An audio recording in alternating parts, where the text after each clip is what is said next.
Next, a game consists of tossing a 1 rupee coin 3 times and noting its outcome each time. Okay.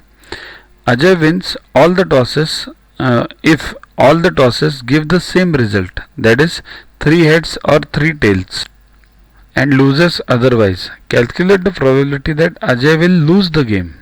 See here, 1 rupee coin is tossed. So coin tossed 3 times. Okay. Outcome per toss is 2, either heads or tail. So total outcome is 2, means per toss raised to how many times tossed? 3, right? So 2 cube 8. So total is 8. Now he wins if all the 3 are same results. So what can be the 3 results? Either they can be head head head or tail tail tail, right? Other than these he won't win.